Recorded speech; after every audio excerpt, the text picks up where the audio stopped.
Hey guys, I'm Bella, the maker mama boss lady behind Fiber and Fox, and this is episode 67 of my podcast. I think the last time I recorded was the end of August, and it's now the end of October, but I'm here, and I have all sorts of good stuff to share with you. So I don't think I have any admin other than I'm Bella. I'm a crochet designer. I also knit, and I share it all with you when I can and how I can. I'm giggling because I haven't designed a crochet design since the beginning of the year, but I'm sticking with the I'm a crochet designer. Speaking of which, this is a design by me, not a new design, but I am wearing the Anuk pullover, which is a reversible V-neck or boat neck. I always confuse necklines, but it's got a straight across neckline in the back and V-neck in the front. You can wear it either way. It's got this lovely puff stitch detail.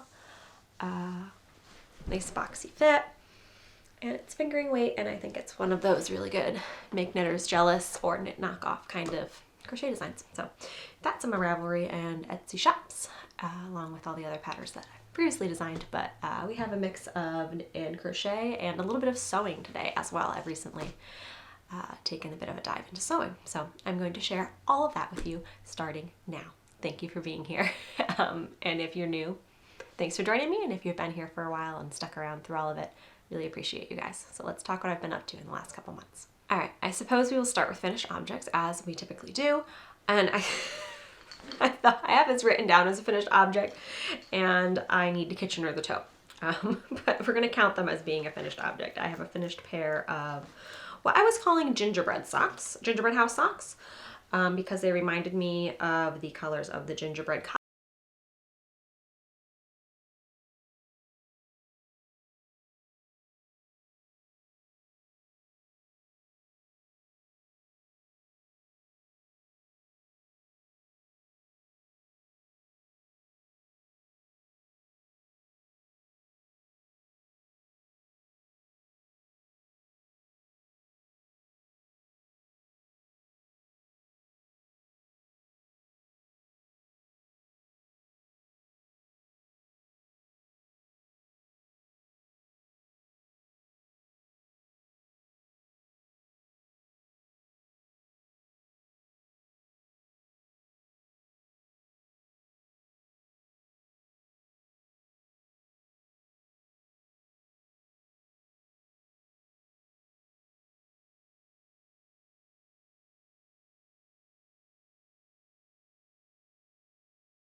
on Martha's Vineyard, which was a place that we stopped by this summer, and I was working on them while we were there. So the yarn isn't actually called that, and I think I have the label. The yarn for these is, I think, discontinued because I have not been able to find it previously to link it. I do link everything down below in show notes as far as patterns and yarns when I can. But this is Scapy's Invicta Colors, color 1711. And it is a wool polyamide blend. So I made a pair, no pattern on these. They are a 3x1 ribbed sock, pair for my daughter. And hers lined up nicely. I matched the colors up, and I used some various scraps and minis for the heels, toes, and cuffs. And then I also made a pair for myself, which I thought I had finished, but I am like down to like the final row on the toe. I don't know what happened there. So I guess I need to finish off the toe on this one sock, but I do have a matching set for myself, except mine don't line up in color because I wasn't sure if I was going to have enough left. So these two are a little scrappier looking, and I used slightly different contrast colors. Hers have a green and white heel, and mine have a yellow and white. Come on. And then hers is just blue on the top, and mine is blue and white together. It's slightly different blue than the blue in the sock, but I think it all works out, and they're very happy. cute little socks. And if I can find the picture of the gingerbread cottages that I used last time, it wasn't my own picture, but it was a really good picture that captured the spirit of the gingerbread cottages in Martha's Vineyard. I'll put that in as well. I had wanted to take a picture, either of them in progress or wearing them finished or knitting them or something in front of the cottages, and it just didn't happen. So just know that we went there and I made those socks, and that's what they remind me of. So those are technically a finished object because I can go Kitchener these after I finish recording. They've just been sitting in the whip pile or the podcast pile for months, and I honestly thought they were done back in August, but I guess they were not. So the question, like, I don't know if I should separate. This is technically partially sewing content, but it's also crochet content. So I think I'm going to put it in here, but if you've been here with me for the last couple episodes, I was making a flower girl dress for my daughter. She was in my husband's wedding. No. That's not right. My husband's married to me. My daughter was not in our wedding. My daughter was in my little brother's wedding. So was my husband. He was in the bridal party and my daughter was the flower girl. And I had gotten permission from my now sister-in-law to make the flower girl dress, which I have crocheted and knit many a things. I have not sewn much. If you go back the last couple episodes, I sewed like one like sundress for her, and now I'm like, oh, I'm a sewist. I can sew bridal wear. That was an adventure. So I'm gonna, at some point in here, where it fits in best, put in a reel that I did on Instagram of it all finished, and maybe some B-roll or photos as well. I think it's all pretty much in the reel though. To give you an idea, this was a no pattern, completely drafted by me, based on my garment design with crochet math skills, abilities, whatever you want to call it. But I am not skilled in following sewing patterns or making sewing patterns, or I've only ever really followed maybe like 2 sewing patterns, and that was like in high school, and that was a long time ago. So I am not good at, I mean, it's the same math as far as taking body measurements and whatever, but like pattern piecing and that measurements and cutting out and making whatever, like I don't know how to do that. But I was able to design a flower girl dress using both crochet and sewing and some other art forms. So I'm going to grab that. It's over here, and we'll talk about this other lovely thing in a little bit, but hang on. I got to stand up to grab it so I don't rip it. So this is it. I ended up having to make a cardigan to go over it, but we can talk about that after, because the wedding was in the beginning of September, and here in New England, September can mean like 70s, or September can mean like 40s, 50s. And it was in the rainy and 50s category on the day of my brother's wedding. It was a beautiful day. Beautiful wedding, but the weather was kind of against us, but it ended up clearing up just enough that they were able to do their pictures and no one was like soaked, and it was all under a tent. And it was lovely. It worked out, but it was not like a pristine, lovely day. It's fine because they're married happily now. But anyway, there's like grass or something stuck in this, but that's okay. This was a little more pressed and pristine for the wedding, but it's since been worn and we haven't done anything to it other than shoved in the closet since then. But this is my self-drafted. The reel will give you a much better idea of the size and shape of it, but self-drafted flower girl dress pattern.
So here's how I went about this. I'm not going to tell you like how I made it or anything, but what I did is I crocheted this top bodice part, and I got the stitch.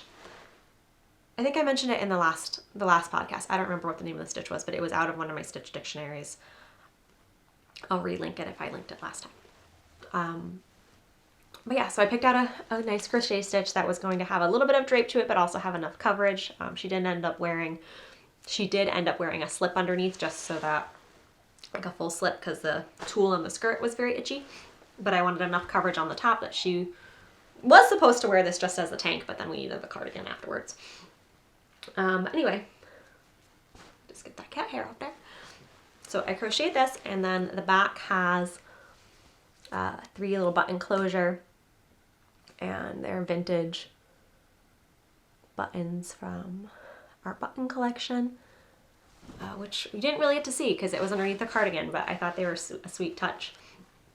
So I did the top in 2 panels, crocheted those together, and then created this skirt, tutu, flu, massive fluffy situation on the bottom. You cannot tell how large it is here, but I think it was, I remember it was 6 or 8 yards of fabric. My daughter has like a 22-inch waist, so 6 yards, however many yards it was of tulle.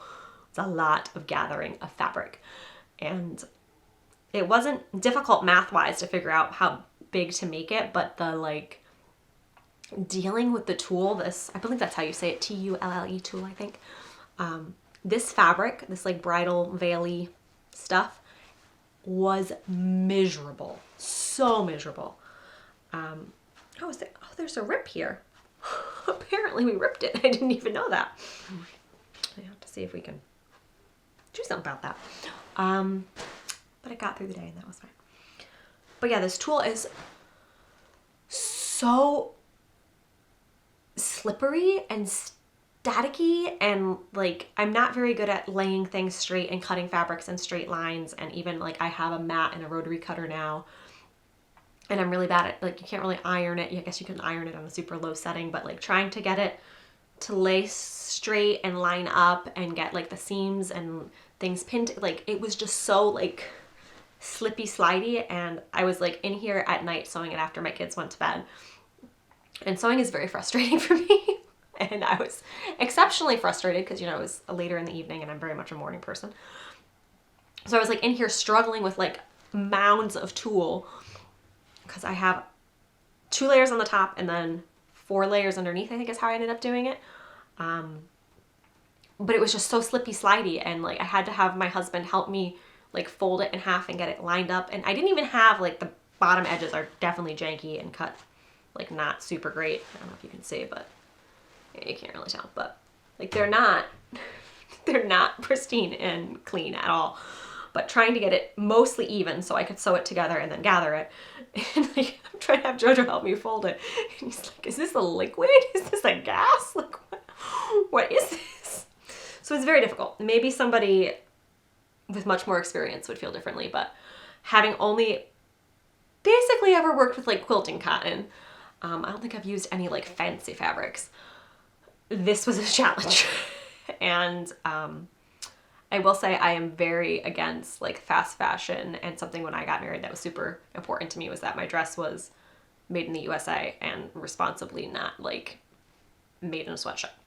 But anyone who's working with tulle for less than a well-paying wage is injustice, because this is horrible stuff. But anyway, I got it done. And initially, I keep like snagging this rip on the back. I'm gonna have to fix this. Initially, the whole inspo behind doing this whole thing was that I learned how to do, I think it's called tataki zome, but I might be saying that incorrectly. It is a Japanese art form of flower pounding, or pounding flowers into, the colors of flowers into fabric with a hammer. And these are all flowers from our garden. It's not showing up super, you can probably see it better in the reel, but I also feel like I'm just lost in here. So it's the best looking one though, that purple. I like that fern is really pretty. Yeah, it's not doing it justice. But it's a really beautiful piece of fabric that oh, there's another rip in the front. This little wow, girl, ripped this dress up real good. I didn't realize that. But she made it down the aisle without rips. So this happened somewhere in the reception, and that's fine. But yeah, I had made it on a vintage cotton bedsheet with flowers from our garden. And there are some spots that are a little worse for wear, because with the hammering, I don't know if I'm really going to be able to show you, but there's definitely spots where we roughed up the fabric a little bit, and like, I think it's going to really show. It's very hard to see. Yeah, you can see, like, the fabric kind of took a literal beating with a hammer. Because you have to, it was tricky because I didn't want to do it on like our dining room table and leave like hammer dents in the table. And you have to do it with like a heavy enough hand that you're pounding it into the fabric but not ripping the fabric. So we were doing it like on cardboard over our driveway because I couldn't do it in the grass because the grass was too bouncy, and then it was pounding the grass into the so I'm sure there is a more precise way of doing this, and I think if I do it again, I might set up one of our plastic, there's a cat outside the door, plastic like folding tables for like parties, and maybe put cardboard over that and then hammer on that, because all of my other attempts I've run into like friction issues with our driveway or our sidewalk or whatever hard surface I was working on, even with newspaper or other fabric down underneath. It's very frictiony. So I need to figure that out. But we made this beautiful fabric out of a sheet, and then originally I was going to just do all of the tulle layers over the top, but then we didn't want to totally block the beautiful flowers. So there's more tulle underneath. You know, they're like there's a lot of tulle. So it's very poofy. And then I added this lace around the waist, and it ties in the back. And then this really pretty lace across the bottom hem. This is kind of my favorite. It's really pretty. So yeah, all in all, it came together really beautifully. I think I only spent like $40, $30-something in material, and that bottom lace was actually more expensive than all of the fabric and notions together. But yeah, it's all from, other than the bed sheet, which was vintage from my mom's house, and the flowers from my garden. All of it was from Hobby Lobby. So these are 2 Hobby Lobby yarns held double for the top, the lace, the tulle, and the buttons I already had. But yeah, so it's precarious now, but I'm pretty proud with how that came out.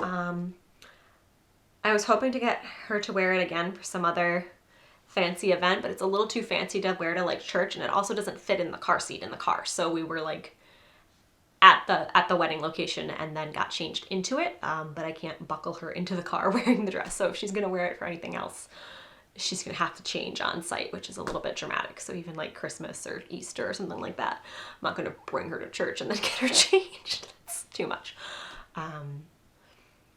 I have my hopes up for like a father-daughter dance or something, but now that I know that the top layer is ripped in several places, my girl is lovely, but she's feisty. So I'm glad that the whole skirt didn't like rip off the dress, and that we made it down the aisle without falling in a mud puddle or anything. So that was great. Turned out beautifully. Super proud of it. Super proud of her. She took her job very seriously and was like super stoic. And we forgot to mention that she had like a basket with the flower petals in it. And we had practiced the night before at the rehearsal with just like leaves, and we had thrown like just like a handful of leaves in there. And we're like, okay, so you throw them and you walk down the aisle in front of my sister-in-law and you make a path for her. And then day of, she had all these rose petals that were from bouquets that my brother had bought for his wife to be in, just super cute. And she one by one took each individual rose petal and dropped like a total of 6 down the aisle or something. But it was very sweet, and she made a lovely flower girl, and their day was beautiful, and they're happily married now, and I'm so proud of them. So that was cool. And I don't want to do any more bridal wear sewing, maybe ever again, unless my daughter wants me to like sew her dress in however many years, far distant, and maybe by then I'll be better at sewing fancy fabric. But yes, that was a lot, but I got it done. Now there's fluff in my mouth. Okay, and yeah, so I don't have a name for that project or really any links or any information to give other than I'm just really proud of it and I wanted to share it with you. And I do have a pinch more sewing content at the end that we'll cover as well. But that was kind of a sewing crochet hybrid. So we're putting it in the finished object section. And then I have let's talk another object for my daughter. I'm going off my show notes from last time because I honestly don't remember what I mentioned. It's been a while. But I believe that I was talking about how I wanted to, not sew, no more sewing, crochet and or knit items for my family for Christmas photos. We have family photos taken every year. We end up using them for Christmas cards, but they're not like Christmas photos where we do Christmas themed things or anything. Just family photos that we like to take yearly. We have a friend that does them for us and they're really sweet. But I like to have new handmade items made kind of in correlation with those. And I had picked out a sweater for myself. That got done. I'll talk about that in a minute. And then a sweater for my daughter that I had really high hopes of doing some knit color work for me and crochet color work for her. So this is not a finished object because I gave up on it. I have a different finished object instead, but this just went all kinds of wrong.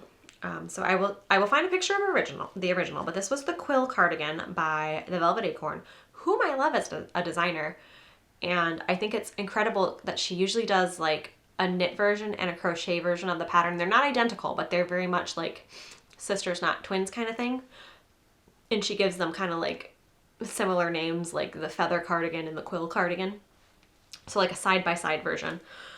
And I wanted to make the quill, which I've had in my queue for or my favorites or whatever for a super long time. And it's a crochet colorwork kind of feather patterned cardigan. And I've never done knit color work flat. So like for a cardigan, you would need to do it on the knit and the purl side or steek it. And I've never done either of those things. But I am obviously an experienced crocheter and I have never done crochet color work of any kind, I don't think. I've done the tiniest pinch of like mosaic crocheting, but not really. And this is like, was this mosaic? Stranded? I don't know. But basically you were crocheting it and carrying the non-dominant yarn through and crocheting it over it. So there's no like strands on the front or back. It's just like trapped in between. And you're making like a little channel and going over it kind of.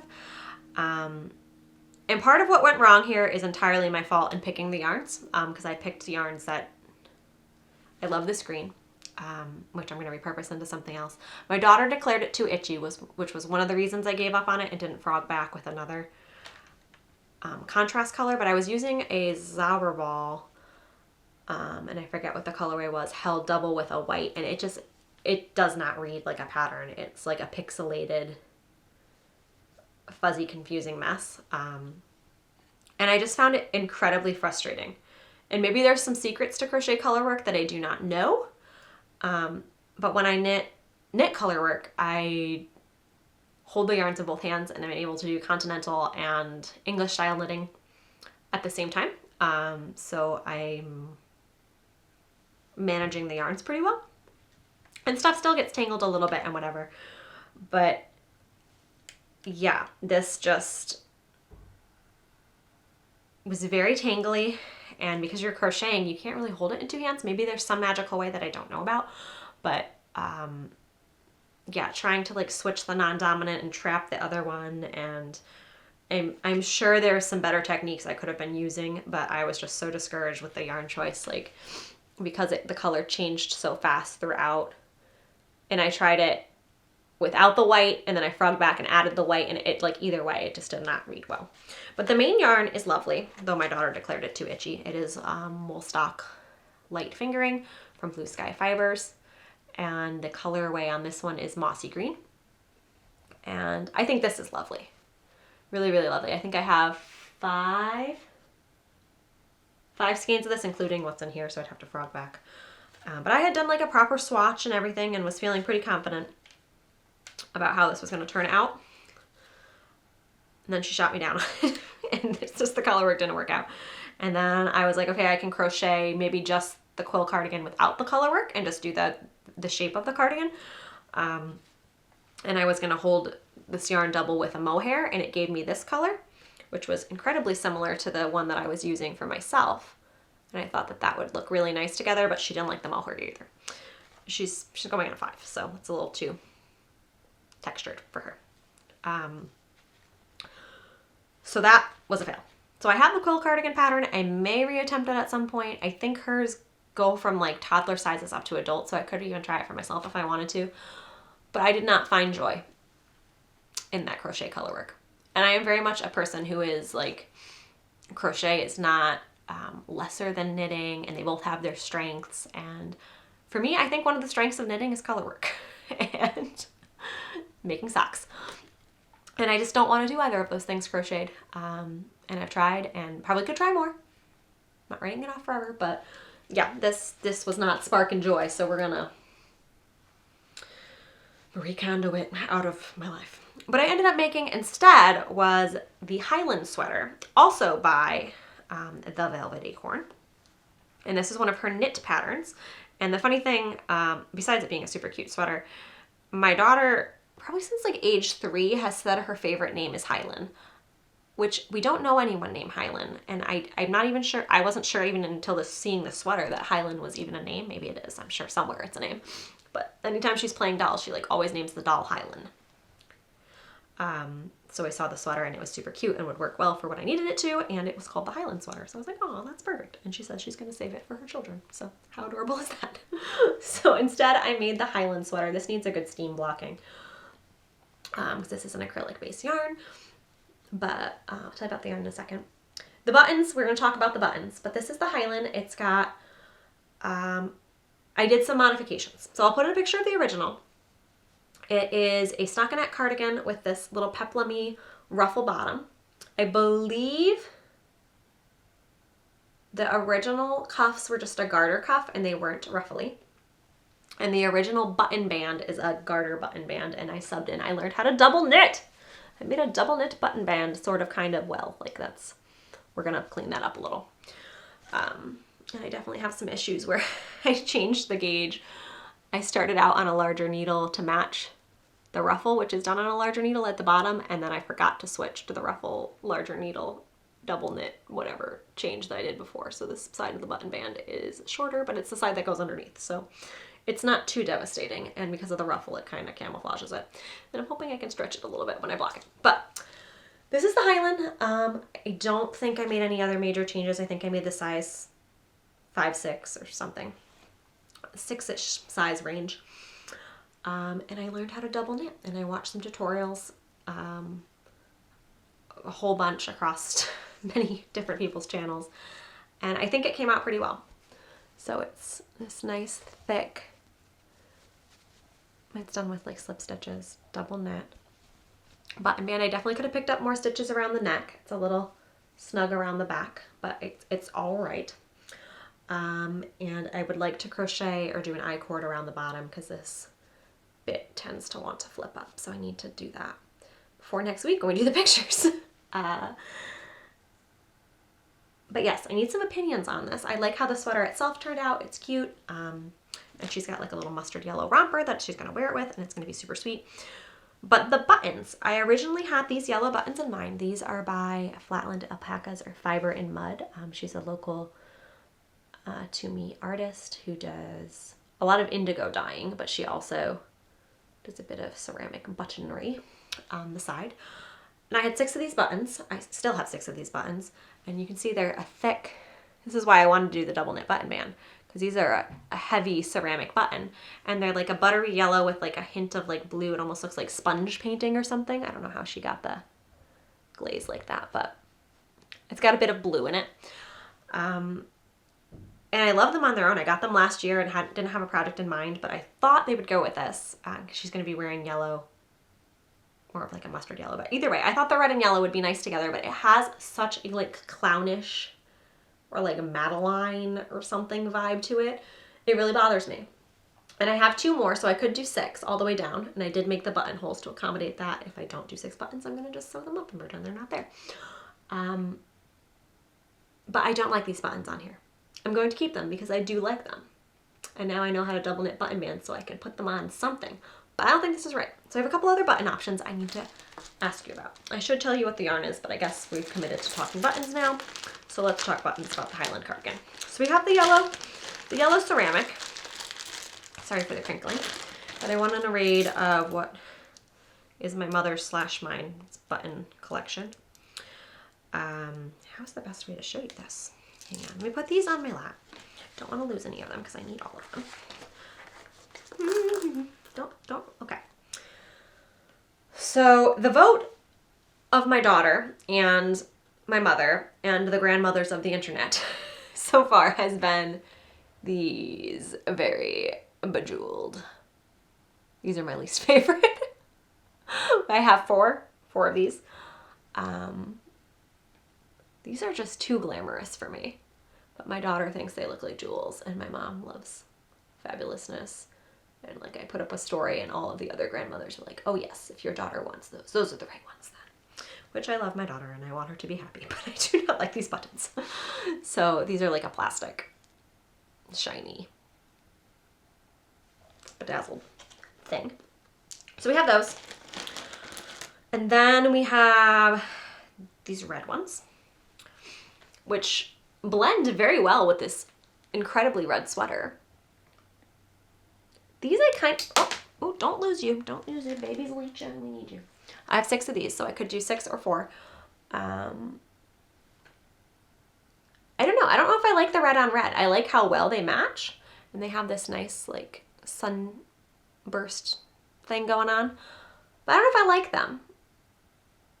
I don't know. I don't know if I would do I guess black buttons on a black cardigan is cool, but red on red might be a little much. So I have those. And then I thought these were my favorite because originally I wanted to get a brown button. That was wood, but this is a plastic. Ooh, sorry. Come on. There we go. Plastic, it's like a double little flower situation. I can't decide if I like those or if I really don't like those. They were my favorite, and then I don't know. I just don't know. Maybe I'll try to get a picture of all of these. It's really hard to visualize buttons. I find picking buttons harder than like creating my own wardrobe. Like I can knit a sweater, but having to pick buttons for it, goodness. And then I think my favorites, I have an assortment. They don't all match. An assortment of vintage ivory. Like I think this one might be plastic, but like somewhat like this one is actually ivory, literal ivory. So I have an assortment of those, and I think those might be my pick.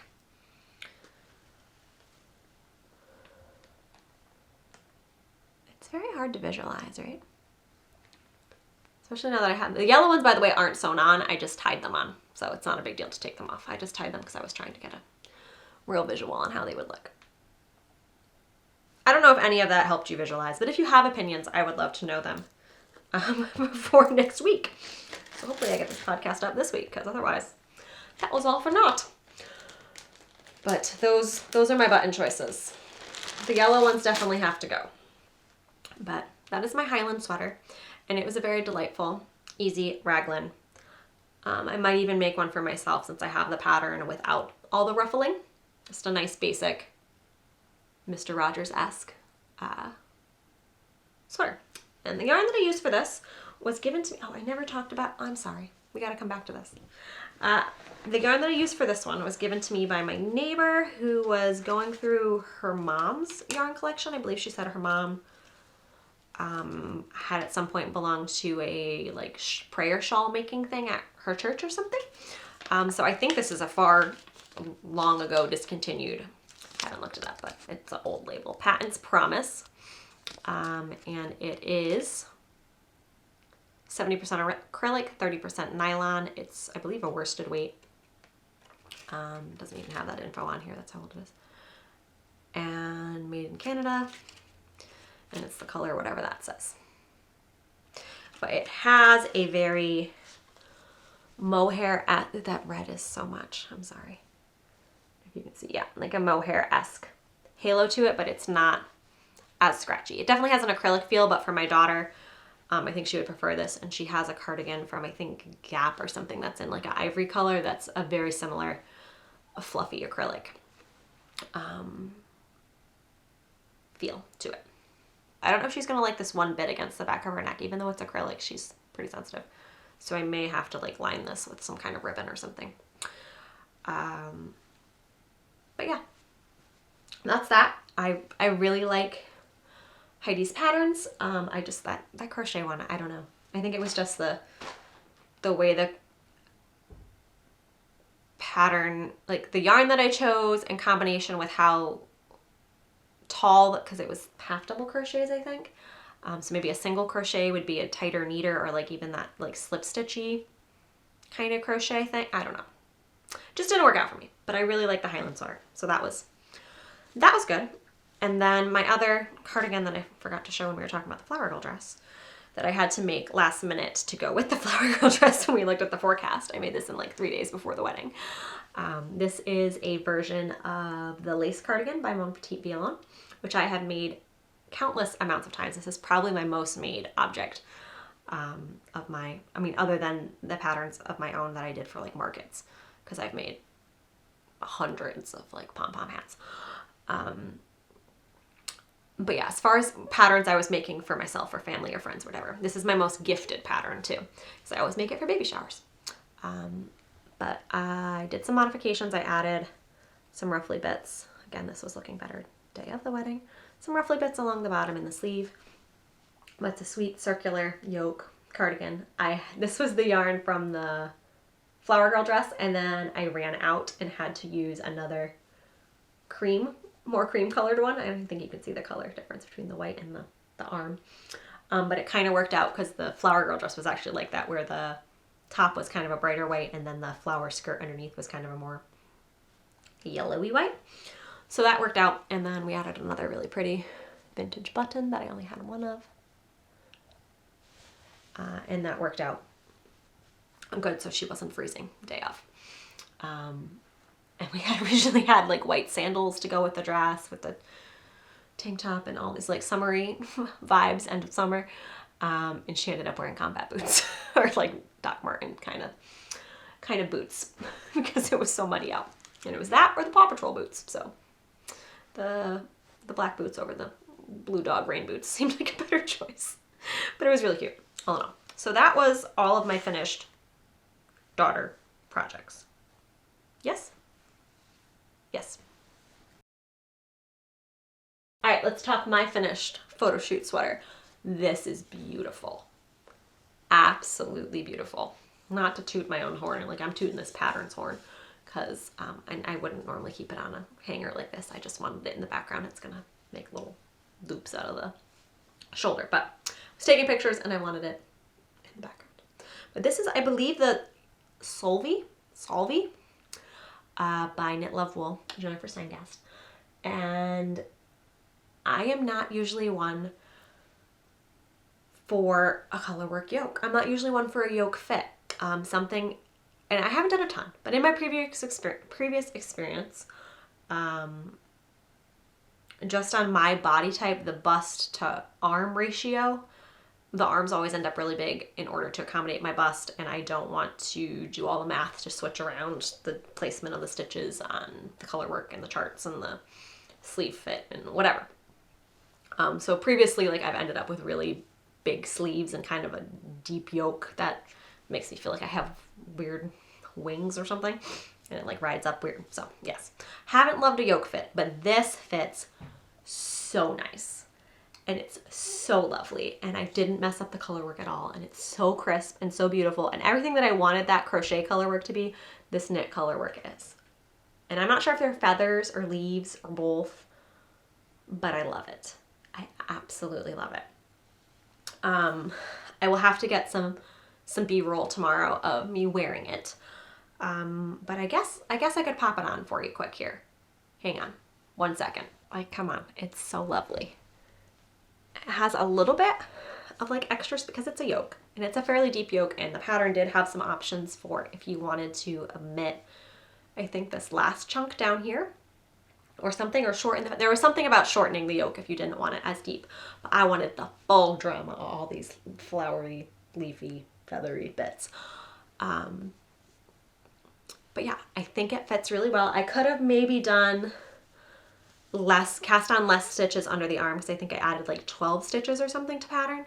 And and I could have done maybe a little bit less and had a slightly tighter sleeve, but I'm happy with this fit.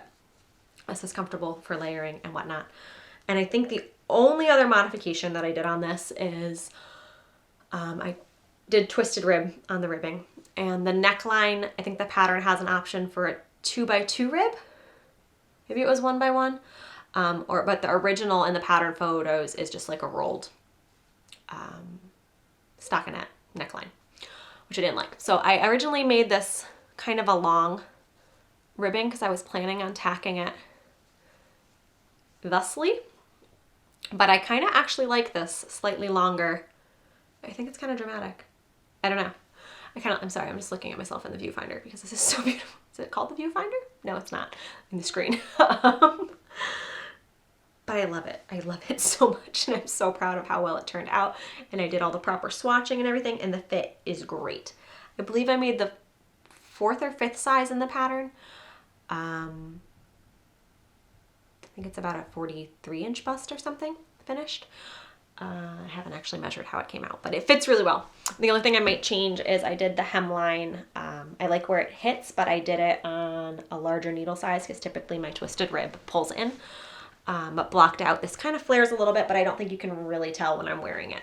So for the photos, I'm probably going to leave it, and then after next week, I only sort of kind of wove in that bottom end, so I might take it out and do the ribbing again on a tighter needle. But other than that, I absolutely love it. And this yarn is so lovely. This is the same wool stock light, but this is in the colorway Time, I think. Wild Time? Yeah. What are you? Yeah, Wild Time. So it's the same Blue Sky Fibers. And I ordered all of these from yarn.com webs, which is fairly close-ish to me. It's like a 45-minute drive, so I could have gone and gotten it, but children. So I just ordered it instead. So I still have the sweater quantity for my daughter, which could turn out to a sweater quantity for me because I think I had 7 skeins and I have like 2.5 left. So I don't know what I'll do, but I really, really like this yarn. And I don't think I mentioned it when I was talking about my daughters, but it is does it say on here where you are? Yes, 100% fine Highland wool. I've worked with Highland wool before and that was too scratchy. This is fine Highland wool, which I don't know what the differentiation between like merino and super fine merino and like Highland wool and fine Highland wool. But this is lovely. The only thing I have underneath here is a camisole, and I would say that it is in fact next to skin soft. It definitely has some prickle to it. And the weird thing is like when I pet it with like my hand, I'm like, oh, that's so soft. But then like if I rub it, I'm like, oh, you're a little prickly. Is there a fish? There's a sad baby. Hang on. All right, we had a wake up baby incident, but we're good now. Baby's settled. We were talking about caressing this sweater. But yeah, the only thing I have underneath here is a camisole, and this is definitely comfortable. Kind of tickly, but not prickly. And I'm fairly sensitive, so I would definitely make more stuff out of this particular yarn again. Although I'm curious to see how it wears. Where did the ball actually go? Where are you? Come back. It is a pretty twisty, but a single ply. And because it's fine, I've worked with super fine merino before, and that's pilled like nobody's business. So I am concerned it's gonna pill. I couldn't find info on other people's opinions on that. I have like the sweater shaver depiller thing if need be. I'm hoping it doesn't pill. And I should say the contrast yarn too. This is the scratchiest part, is the contrast yarn is a mill end cone from Green Mountain Spinnery, which I talk about all the time. So overall, I'm very happy with this. Definitely could happily wear it. And it's fingering weight, so this is like my ideal sweater weight. I know some people are really opposed to knitting fingering weight sweaters, but I am very sweaty. And even like fingering in mohair or DK or even like non-super, like even just like super wash or like, I don't know, whatever. Any sort of DK or beyond is like too sweaty for me. And I said I could wear this next to skin with just a camisole on, but I need to know if I am the only one felting the armpits of my non-superwash sweaters. Anytime I make one non-superwash, I need to wear like at least a t-shirt underneath or long sleeves or whatever. Because if I just wear a tank or a camisole, it gets sweaty and frictiony up in there, and I felt the armpits every time. And I've never heard anybody else complaining about this. I don't know if I'm just exceptionally gross or what, but yeah, I don't want that to happen to this because it's so beautiful. I think probably more with a raglan fit that would be more likely because the armpit's a little further out here. But I love this sweater. I'm really happy with how it came out, and I think it looks really nice and pretty impressive as far as, oh, you made that. So I'm excited to use this for photos and have it all winter. Yeah, wearing it now, I think I might redo that bottom hem because it just kind of flips out a little weird, but it looks good enough for now. And yeah, I'll get some footage of me actually wearing it hopefully tomorrow, and put that in so you can see how it fits, and I just love it. So definitely recommend. I know Jennifer Steingass is not like a designer I've discovered or anything. She's very popular for her Colorwork yokes, and she has some others that I would probably consider doing at this point because I at least know that it was an understandable, easy to follow pattern, and it fits really well. Super happy. Trying to think if I did anything else noteworthy on this, but I don't think I did. So I'm just gonna leave it on now. And the only other work in progress project that I have at the moment is a super boring but worth mentioning classic ribbed hat by Pearl Soho. Making another one for my husband because we were on a make a green things kick because my son's hand-me-down sweater for my daughter is green. My sweater is green. Thinking maybe having the husband wear this, but now my daughter's wearing bright red and yellow, so whatever, it's all gonna be fine.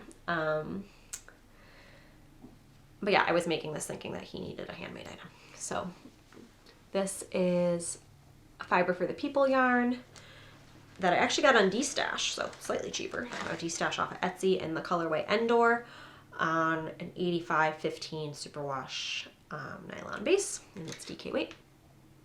Ooh, that's really blowing out there, sorry. Endor, Fiber for the People, some of my favorite yarns. And it's lovely. And this is I think my husband's third of this particular hat. And he likes the fit of it. I was going to do the watch cap one, which is a 2x2 rib instead, but I know that he really likes this one, and I can just make it to size of the others, and I know it's going to fit. So yeah, not exciting, but really pretty color. And it's funny because the other two hats have kind of pirate thing. I love pirates.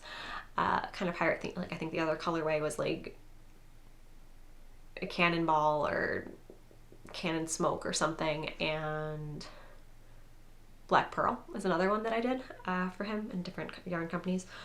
But this one, Endor, I think is Star Wars inspired. That's a thing, right? Endor is something to do with Ewoks, I think. But yeah, this is just a really beautiful green tonal with more of a blue undertone than I would like for myself, but I think it's gonna look good on him. Just a pretty jewel tone. So not exciting, but that's what I've been working on. And then, do I show you let me show you the yarns that I've not acquired but have dyed, I would say recently, but it's been like in August. But the naturally dyed yarns that I have, and then I'll talk about a top secret project. It's just a slew of purpley pinky yarns. At some point I need to, in the next month, film a video, not a tutorial, but a video of all the naturally dyed yarns that I've done this year because I just kind of want to showcase them all and they're all really pretty. And it's just super fun to play. But these are just a couple. I'm going to show you real quick. In no particular order because I don't remember in which order that I did them. These are done with, why aren't you labeled? Are these pokeberry? Yes, these were pokeberry. I panicked for a minute. Yes, these were pokeberry, done cold dye. So just cold water and stuck in a jar. And all of the yarns are superwash merino, nylon bases, and I mordanted them with citric acid because that's what I have on hand. But yeah, these are pokeberry, which is just, it's picking up brighter. It's a slightly deeper purple, but really fun. So I did those two big skeins and then kind of just some other randoms. Let's see, what are you? I've been trying to label. Alright, so these were solar dyed with Concord grapes, or wild fox grapes. So I did a bit of solar dyeing a wee bit back. Those were solar dyed. Are you solar dyed? No. This was a solar dye. This is mahogany nasturtium, which I thought for sure was going to produce like a much pinkier shade. But it kind of produced like a brownish pink. It's got some really deep browns in there. Kind of interesting. So that was mahogany nasturtium solar dye. This was carrot tops.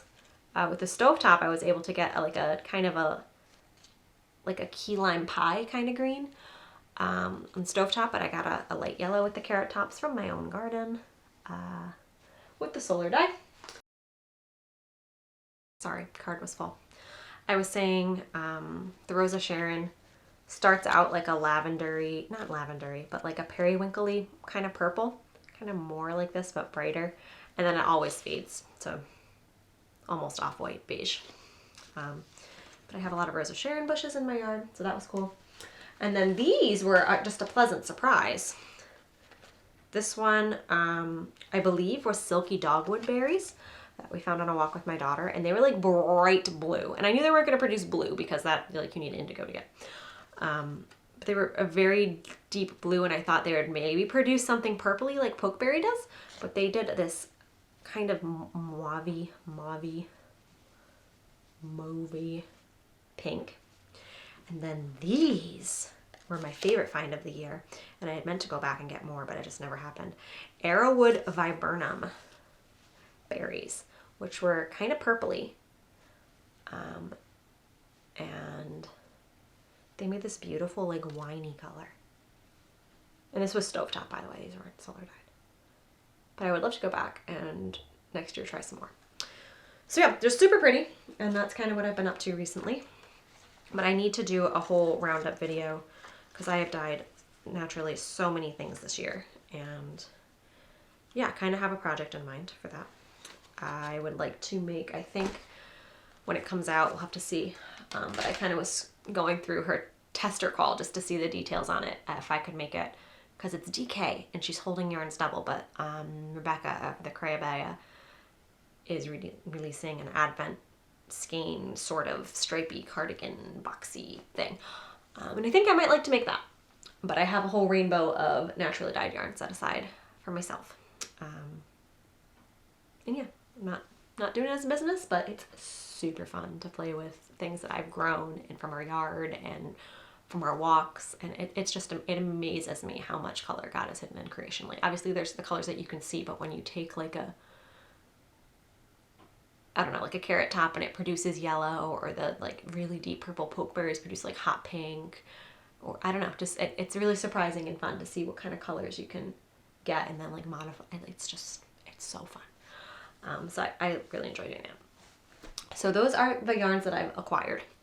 Most of them have a purpose, and some of them were just kind of more of an experiment, and like some of them, like this Rose of Sharon one, is probably going to go in the over dye pile because this isn't a very exciting color. But all in all, I am pretty pleased with those. I think that was all of them, right? Oh no, I dropped one. I knew there was a stripier one. So this one was the Arrowwood viburnum and the silky dogwood berries after I had exhausted them for, I mixed it all up, I'm sorry. So these were the original two colors. And then exhaust bath, I split it into 2 jars and then put the jars in like a double water, what is it called? Like when you melt chocolate, over a double boiler. So I had the jars with the dye in warm water, and then I had this skein hanging between the 2 jars, so it made like a, it's gonna do like a striping kind of thing. I always like playing around trying to use up as much dye as possible. So that was really fun. So that's all the skeins. That one might actually be my favorite. But yes, so those are my naturally dyed skeins. Now I have more content, but if you are my mother, Kimmy, you, my mother, I need you to leave top secret information regarding my mother's birthday. So if you are in fact my mother, please leave, and if you are not, please stay. I love you, Mama. But yeah, I am embarking on a birthday / Christmas gift making adventure. Part of all the natural dyeing has been I wanted to gift my mom an advent calendar.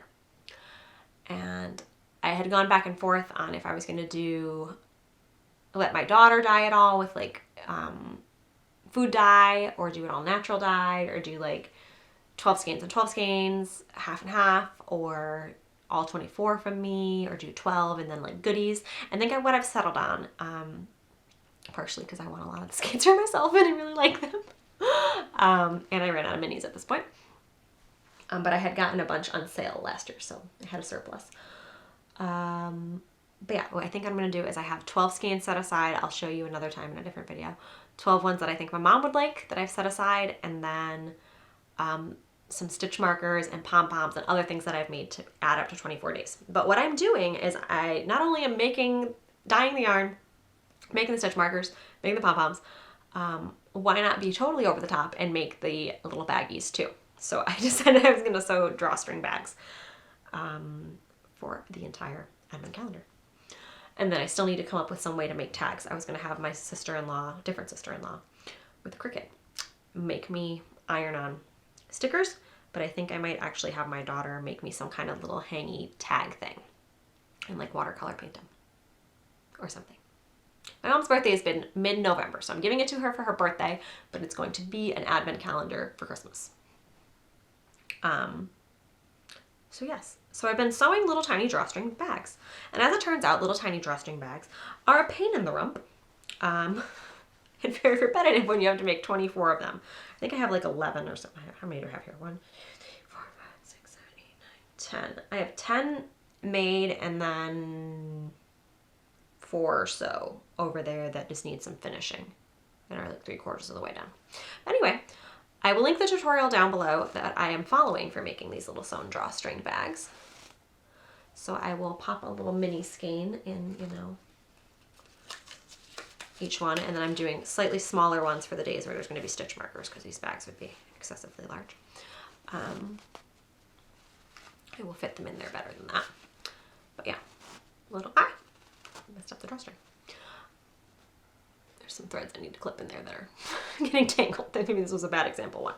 But anyway, I'm making them all with fabric that is scrap from my stash that was living in my mom's house, either from when she was sewing stuff, or I will clip that later, sewing stuff, or from when I sewed in high school. We went through and sorted out who won what fabric and whatever. So I have a whole big bin in the basement of stuff. So I have, I think, 4 fabrics that I picked. I have this one with Christmas trees, which is super cute. And then I have, and I'm just kind of alternating what I do as the main fabric and then as the lining fabric. And like I said, I'd link the tutorial. And these could be made any size, but I was following a tutorial for making, it's just listed as drawstring bags, but she's using them as advent pouches as well. And they're just the right size for a mini skein if you want to do this yourself as well. So then I have this hot pink, which is not my style at all, but my mother loves hot pink. Hot pink, Christmas trees, this green, and then this, let me find a good one, polka dot with little birds on it, little pink birds. And on some of the pieces I was able to get the birds incorporated. On some of them I just have the plain polka dot brown, which I think I try to use more as the lining and then use the bird pieces for the outsides. But either way, I have a combo of all of those. Just switching them in and out for the main fabrics and the linings. And then I just have various yarns and strings that I'm doing for the drawstringy bits. But yeah, they're really cute. And I mean, my finishing isn't fantastic on them. And I could have like ironed and measured a little more, but I'm kind of just eyeballing it now. Like this one you can totally see is not straight across the front. Maybe you can't see, but the lines are not straight. I am just doing my very best, and my very best that doesn't include ironing or like marking or measuring every single one identically. I did measure all the pieces the same and cut them all the same. And I found that if I kind of batch them, that's helping. So I did all the cutting in one night, and then the first night I made like 3 bags, but then I kind of got in a rhythm where now I'm like doing the first half of the bags, and the next night I'm doing the second half, and I have, a couple more to go. So I have 10 or 11 or something done here, and I need to finish the rest before mid-November, so I can handle that. That one I need to trim. But yeah, they're really cute, and I'm happy with them. And like I said, I have ones that are slightly smaller for the days that I have stitch markers. So yeah, I think she'll really like that. And I don't know, the drawstring bags were supposed to be part of the gift, but now I'm wondering if my mother actually needs to own 24 drawstring bags, or if she should give them, like, am I doing this every year for her? Should I keep these for my children? I'm not sure. But I have enough fabric I could definitely sew more if I wanted to do one for my kids. But we do a storybook advent with them where we have a whole collection of Christmas and wintry themed books. And I gift wrap them every year. And then each night my daughter gets to pick one out. And this year I might do just not even Christmas themed books. I may just wrap my son's random board books because he doesn't care that they're not brand new. And just use those. You know, I've probably been talking for far too long when I go through an entire camera battery in one podcast. Yeah, put a freshly charged one at the beginning there, but just died out. So anyway, Advents. Making one for my mom and hope she's really gonna like it. She's always super into watching other podcasters because she knits, I should mention that. She does know how to crochet as well, but she mostly knits. And she's always into watching other podcasters who get all the advent calendars and whatever, but she's not one to go out and buy one. So I thought that would be a nice birthday into Christmas gift. And I like handmade gifts. And I know my mom likes handmade gifts, so she'll appreciate that. So I'm curious to know if you're getting advent calendars, doing advent calendars. I kind of wanted to do an advent make-along. But yeah, now I'm not doing, because I usually do like a scrap vent thing, where I make a scrappy advents out of yarns I already have, but now this year I may actually be making my own advent calendar. So I don't know if I'm going to do that. And yeah, I need to get up another video of all the yarns I dyed, and I have another idea for another kind of leading into Christmas knit crochet sort of related video. And yeah, I'm hoping I can get more of these up, and I'm just realizing now that hopefully the audio on this is not funny. But yeah, thank you for hanging out with me, and I think I said everything that I needed to say, and I will put show notes down below. I appreciate you hanging out for all of it. Leave your button opinions down below because I need to know, and let me know what you're working on. Thanks for being here. Thanks for sticking it out with me, and I appreciate you guys. I will catch you in episode 68, whenever that may be. Thanks, guys.